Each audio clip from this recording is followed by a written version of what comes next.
Hello friends, कैसे हैं आप सब। फ्रेंड्स, आज के इस वीडियो में हम बात करेंगे द्विघात समीकरणों के बारे में कि द्विघात समीकरण क्या होते हैं और उनको हल कैसे किया जाता है। तो स्टूडेंट्स, आपने द्विघात समीकरण के बारे में पढ़ा है कि जो समीकरण A x square plus B x plus C बराबर है 0 के फॉर्म में होता है उसे क्वाड्रेटिक इक्वेशन या द्विघात समीकरण कहते हैं। ठीक है, इंग्लिश में द्विघात समीकरणों को क्वाड्रेटिक इक्वेशन बोला जाता है। ठीक है, तो आज हम इस क्वाड्रेटिक इक्वेशन के बारे में ही पढ़ेंगे कि ये क्वाड्रेटिक इक्वेशन को जब सॉल्व किया जाता है, हल किया जाता है इसको, तो हमारे पास कितने मेथड हैं जिन मेथडों से हम क्वाड्रेटिक इक्वेशन को सॉल्व कर सकते हैं। तो फ्रेंड्स, आज उन मेथड्स के बारे में ही हम पढ़ेंगे। Methods to solve a x square plus B x plus C equals to 0 means quadratic equation को सॉल्व करने के तरीके कौन कौन से हैं।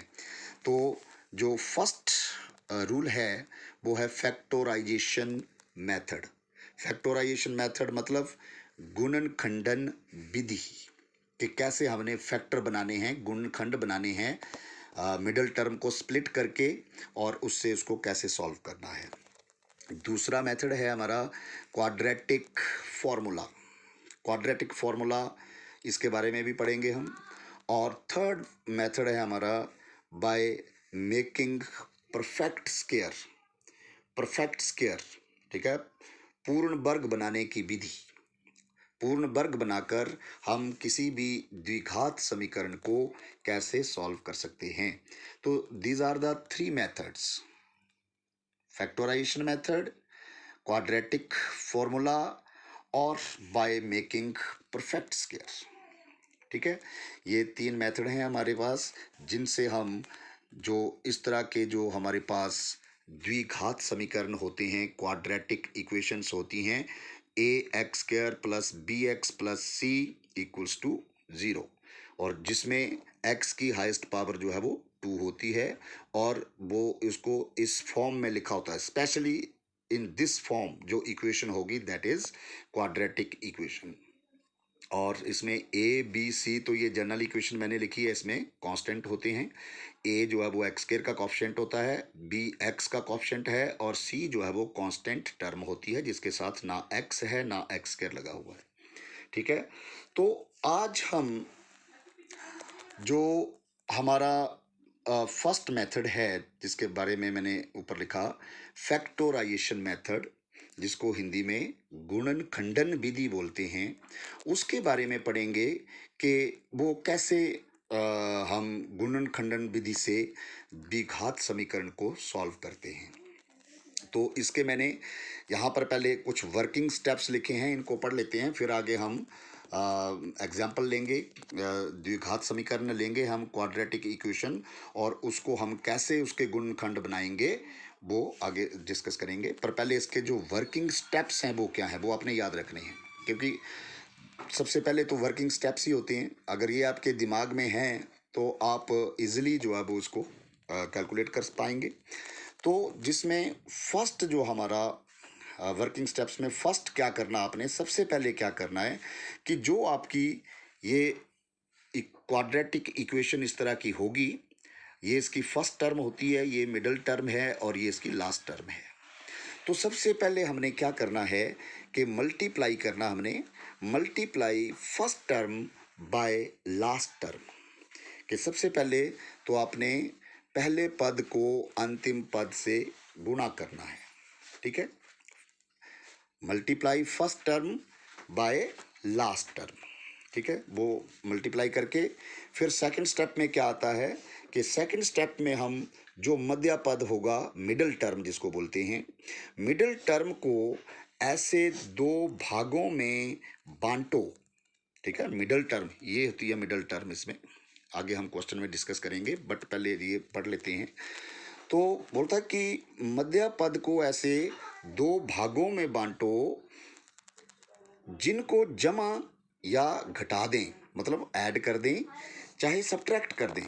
वो जो टू पार्ट्स आपने लेने हैं, वो चाहे वो दोनों ही पार्ट्स आप प्लस के ले सकते हैं, चाहे दोनों ही माइनस के ले सकते हैं, चाहे एक प्लस का हो और एक माइनस का हो, वो ले सकते हैं। वो डिपेंड करता है मिडिल टर्म के ऊपर। तो बोलता कि मिडिल टर्म के ऐसे दो भागों में बांटो मिडिल टर्म को कि जिसमें जमा या घटाने पर मिडिल टर्म ही आ जाए और गुणा करने पर जो पहले पद को अंतिम पद से गुणा करने पर आया वह आ जाए, ठीक है। तो मतलब सिंपल से शब्दों में अगर इसको हम समझें तो आपने मिडिल टर्म को स्प्लिट करना होता है, तोड़ना होता है दो भागों में इस तरह से, इन सच ए वे दैट देयर सम और difference would be middle term and their product will be the product of the first term and last term, ठीक है। तो ये इसके वर्किंग स्टेप्स हैं। हम ये जो वर्किंग स्टेप्स लिखे हैं इनको हम with the help of example समझेंगे। तो नेक्स्ट उसमें हम देखेंगे इसको। ये हमारे पास आ गया, जैसे हमने एक एग्जाम्पल लिया है, क्वाड्रेटिक इक्वेशन को हमने लिया 3x² minus 5x plus 2 equals to 0। ये हमने क्वाड्रेटिक इक्वेशन ली। तो अगर आप वर्किंग स्टेप्स पे ध्यान दें तो वर्किंग स्टेप्स में पहले मैंने यही बोला हुआ है कि मल्टीप्लाई करिए फर्स्ट टर्म को लास्ट टर्म से। तो आपने सबसे पहले फर्स्ट टर्म को लास्ट टर्म से मल्टीप्लाई करनी है। मल्टीप्लाई करने से पहले हम उनके साइन आपस में मल्टीप्लाई करते हैं, ये ध्यान रखना आपने। जब भी टर्म्स का मल्टीप्लाई होता है तो उनके साइन आपस में मल्टीप्लाई होते हैं। ये भी प्लस का है और ये भी प्लस का है, तो प्लस प्लस प्लस ही रहता है, तो साइन भी प्लस का ही रहेगा, ठीक है। तो जब हमने फर्स्ट टर्म और लास्ट टर्म को मल्टीप्लाई किया तो हमारे पास मल्टीप्लाई करके आ गया 3 2 जा 6x²। तो ये हमने यहाँ पर product P stands for product, ये P इक्वल टू 6x² लिख दिया हमने। जहाँ लिखने की ज़रूरत भी नहीं होती है, अगर आप इसको अपने माइंड में रखते हैं तो माइंड में भी रख सकते हैं कि हमारा जो फर्स्ट टर्म और लास्ट टर्म का जो प्रोडक्ट आया है वो 6x² आया है, ठीक है। फर्स्ट स्टेप हमारा क्लियर हो गया। सेकंड स्टेप जो हमारा वर्किंग स्टेप है उसमें मैंने आपको ये बताया कि मिडल टर्म जो है इसके ऐसे दो भाग करो। इसके ऐसे दो भाग इस तरह से करो, दो पार्ट जो हैं कि उन दोनों पार्ट्स को जमा करने पर या घटाने पर, ठीक है, ऐड करें चाहे सब्ट्रैक्ट करें तो हमारी ये मिडल टर्म जो -5x है वही आ जाए। और जब हम उनको मल्टीप्लाई करें दो पार्ट को तो जो हमारी फर्स्ट टर्म और लास्ट टर्म को मल्टीप्लाई करके आया है वो आ जाए 6x²। तो वो दो पार्ट भी कहाँ से निकलते हैं, वो भी ये जो हमारा मल्टीप्लाई करके नंबर आया है 6, आपने इसको ही देखना है कि ऐसे कौन कौन से दो नंबर हैं जिनको मल्टीप्लाई करने पर 6 आता है। तो एक तो हमारा है 1 को 6 से मल्टीप्लाई करें तो 6 आता है। दूसरा पेयर कौन सा है, 2 × 3 करें तब भी 6 होता है। बाकी हमारे पास ऐसा कोई भी नेचुरल नंबर्स जहाँ उनका पेयर नहीं है हमारे पास, ऐसे दो नंबरों का कि जिनको मल्टीप्लाई करें तो 6 आ जाए। क्लियर। तो अब हमने ये जो पेयर तो दो हमने ढूंढ लिए कि या तो 1 और 6 हो सकते हैं वो नंबर्स, या 2 और 3 हो सकते हैं, लेकिन हमने मिडिल टर्म के अकॉर्डिंग लेने हैं ये कि हमारा -5x भी आना चाहिए उनको प्लस माइनस करने पर, और मल्टीप्लाई करने पर जो फर्स्ट टर्म और लास्ट टर्म को मल्टीप्लाई करके आया वो भी आना चाहिए, ठीक है। तो जब हमने 1 और 6 को परखने की कोशिश की, नंबरों को देखने की कोशिश की, तो अगर हम देखो दोनों ये नंबर प्लस के ले लें तो 7 हो जाता है, और अगर एक प्लस का लें एक माइनस का लें तो ये -5 आता है हमारा, -5 तो आ सकता है, लेकिन जब उनको मल्टीप्लाई करेंगे तो वो -6x² हो जाएगा, जो कि हमारा प्रोडक्ट जो है वो +6x² है। हमारी दोनों कंडीशनें सेटिस्फाई होनी चाहिए कि नंबर जो प्लस माइनस करने पर जो मिडल टर्म है वो आनी चाहिए, और मल्टीप्लाई करने पर जो फर्स्ट टर्म को लास्ट टर्म से मल्टीप्लाई करके आया है वो आना चाहिए, और विद साइन इन चीज़ों का आपने ध्यान रखना होता है। ठीक है, तो इसका मतलब ये 1 और 6 जो है वो ये नंबर नहीं हो सकते हमारे, क्योंकि ये दोनों कंडीशनें सेटिस्फाइड नहीं कर रही हैं। एक कंडीशन को तो सेटिस्फाई कर रहे हैं कि अगर हम 1 - 6 ले लें, मतलब एक नंबर +1 ले लें, दूसरा -6 ले लें, तो -5 तो आ सकता है। लेकिन जब उसको हम 1 को मल्टीप्लाई करेंगे -6 से, तो ये हमारे पास क्या हो जाएगा, -6, और हमारा मल्टीप्लाई करके क्या आया पहले जो है वो आया +6। तो इसका मतलब ये दोनों, ये जो नंबर हैं 1 और 6, ये दोनों कंडीशनों को सेटिस्फाई नहीं कर रहे हैं, इसलिए ये नंबर हम नहीं लेंगे। तो फिर नंबर का पेयर कौन सा बचा, 2 और 3 बचा है हमारे पास, और यही पेयर होगा वो। हमने क्या किया कि हमने दोनों ये नंबर जो है वो माइनस में ले लिए, क्योंकि हमें मिडल टर्म में साइन क्या है, माइनस का है। तो हमने दोनों नंबर माइनस ले लिए। ये इसको तो फर्स्ट और लास्ट टर्म को तो एज इट इज लिखना है अपने जैसी हैं ये। 3x² -5x को तोड़ दिया 2 पार्ट्स में, -3x -2x, और आगे +2, ये लिख दिया हमने।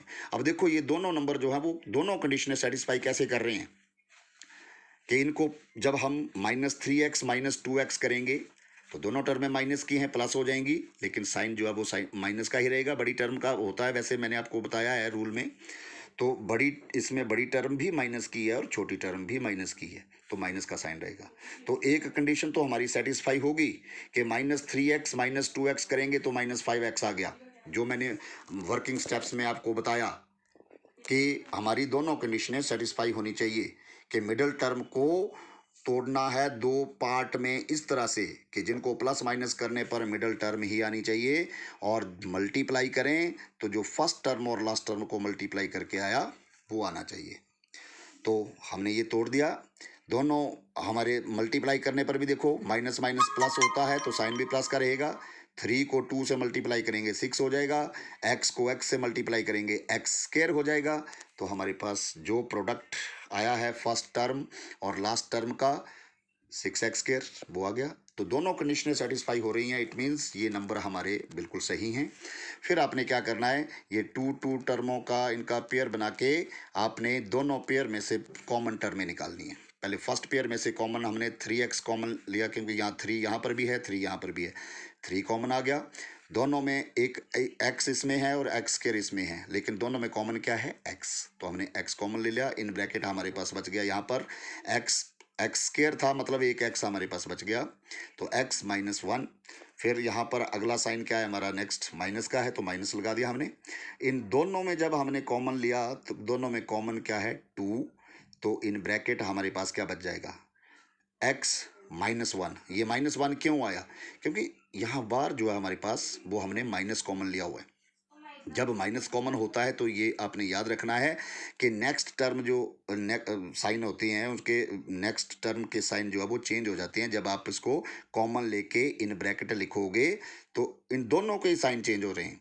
ये -2x था तो +2x, मतलब अंदर प्लस का x आ गया, और ये +2 था तो -1 आ गया, मतलब 2 तो कॉमन आ गया ना हमारा बाहर। तो कहने का मतलब ये है कि ये जब हम कॉमन लेते हैं तो हमारा ये पार्ट और ये पार्ट दोनों ही सेम होने चाहिए। जो इन ब्रैकेट हमारे पास फैक्टर बचता है दैट शुड बी सेम।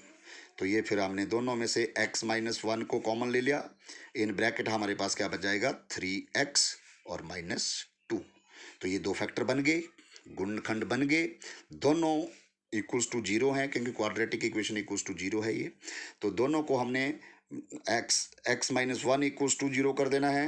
इधर हमारे पास 3x -2 ये भी इक्वल्स टू 0, बोथ फैक्टर जो है वो इक्वेट टू 0। तो हमारे पास ये x -1 equals to 0 means x equal to 1, और 3x -2 equals to 0 means 3x equals to 2, और x इक्वल्स टू 2/3। तो ये हमारी दो वैल्यू x की आ गई इससे, ये सॉल्व होगी with the help of which formula, factorisation formula. तो ये मेथड था, इससे हम इसको सॉल्व कर सकते हैं। फर्स्ट मेथड जो हमारा क्वाड्रेटिक इक्वेशन को सॉल्व करने के लिए गुणनखंड विधि, जिसको हम इंग्लिश में फैक्टराइजेशन मेथड बोलते हैं। तो आई होप कि आप इसको समझ गए होंगे सभी। बहुत इजी मेथड है। नेक्स्ट वीडियो में हम जो है वो नेक्स्ट मेथड जो है इनको सॉल्व करने के क्वाड्रेटिक फॉर्मूला और by making a perfect square, तो हम नेक्स्ट वीडियो में वो मेथड डिस्कस करेंगे। तो सभी से मैं यही रिक्वेस्ट करूँगा कि मेरे यूट्यूब चैनल को ज़्यादा से ज़्यादा लाइक करें, सब्सक्राइब करें और बेल आइकन को भी दबाएं, ताकि आपके पास न्यू नोटिफिकेशन, जब भी वीडियो कोई भी अपलोड होता है तो आपके पास उसकी नोटिफिकेशन जो है वो आ जाए। Thank you.